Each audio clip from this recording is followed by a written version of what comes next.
Tan ট্যানান! আপনি যখন নিজের হাতে কিছু তৈরি করবেন তখন সেটা শুধু একটা জিনিস নয়, সেটা হয়ে যায় আপনারই একটা অংশ।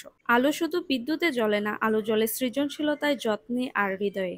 আলো সবসময় বড় কিছু হতে হয় না, এক গ্লাস কাচের ভেতরে আলো জন্মাতে পারে যদি তুমি সেটা নিজের হাতে ভালোবেসে যত্ন দিয়ে তৈরি করো। ক্যান্ডেল বানানোর জন্য আমার একটা ছোট গ্লাসের প্রয়োজন ছিল, আর সেই গ্লাসটা নেওয়ার জন্যই আজকে আমি এখানে আসলাম। তো এখান থেকে আমি ছোট্ট একটা গ্লাস নিয়ে নিলাম।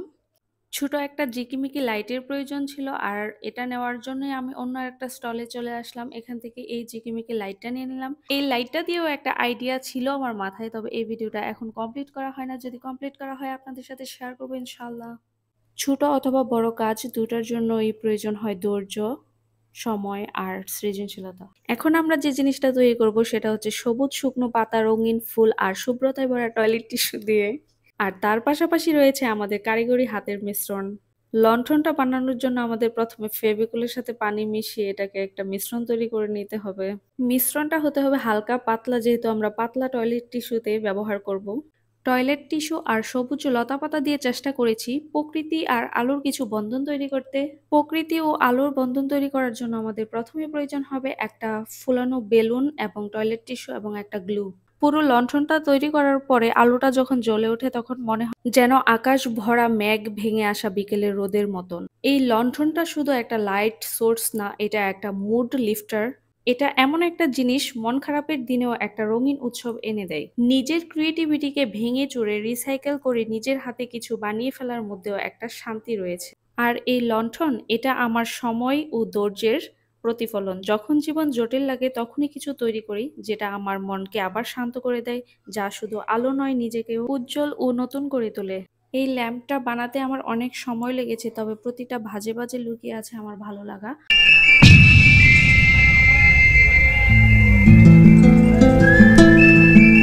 পরবর্তী ক্যান্ডেলটা তৈরি করার জন্য এখানে সতেজ ফুল আর কিছু ঘাস নিয়ে নিলাম। এটা একের পর এক সাজানোর পরে আমার কাছে পুরো একটা টেরারিয়ামের মতো লাগছিল।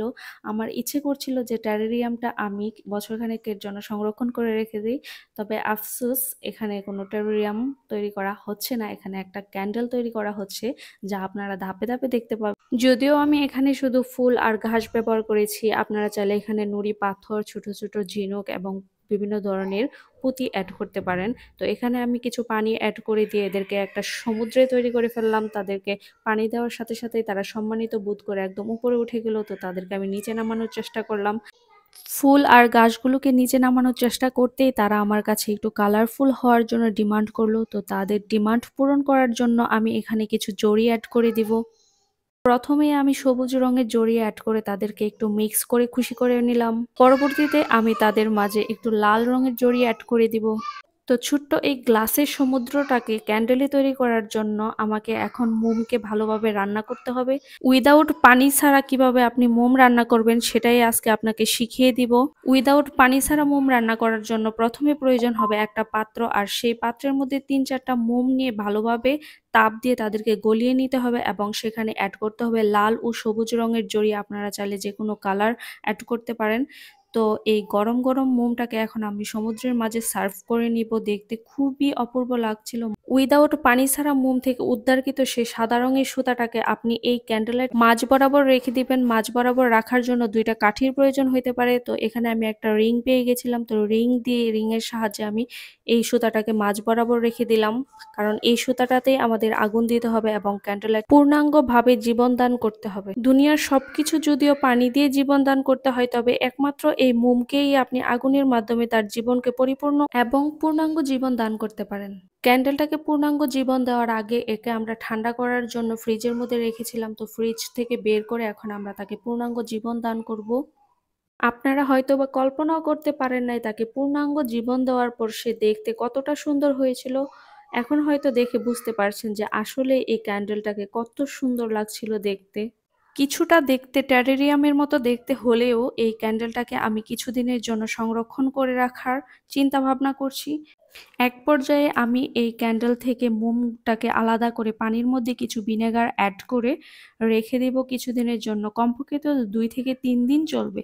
তো সেই ক্যান্ডেলটা আমি রাতে জ্বালিয়ে মাঝে মধ্যে গল্পের বই পড়বো। মাঝে মধ্যে নিজের আইডিয়া দিয়ে কোনো কিছু করে ফেলাটা কি যে চমৎকার একটা আশ্চর্যপূর্ণ শান্তি লাগে। কোথায় যেন শুধু এই ক্যান্ডেলের মধ্যে হারিয়ে গিয়ে আমি যে প্রথম লণ্ঠনটা বানিয়েছিলাম সেটার ফাইনাল লুকে আপনাদেরকে দেখানো হলো না। তো আমি যে লণ্ঠনটা বানিয়েছি এই হচ্ছে তার ফাইনাল লুক। সামান্য একটা টিস্যু পেপার আর কিছু ফুল ও পাতা দিয়ে এরকম একটা ইউনিক জিনিস তৈরি করা যায়। এটা শুধু ফুল ও পাতার মিশ্রণে তৈরি একটা জিনিস না, এটা হচ্ছে মূলত একটা আলোর খেলা। চারপাশের জীবন যখন অন্ধকার মনে হয় তখনই হুটহাট একটা কিছু বানিয়ে ফেললে সেটা মনটাকে ভালো ও আনন্দময় করে তোলে। আর ঘরে পড়ে থাকা সামান্য কিছু জিনিস দিয়ে এই লণ্ঠন আর ল্যাম্প তৈরি করেছি। আপনাদের কাছে কেমন লাগলো কমেন্ট করে জানাবেন। ভালো লাগলে বন্ধুদের সাথে শেয়ার করবেন। ভালো থাকবেন সবাই। আসসালামু আলাইকুম।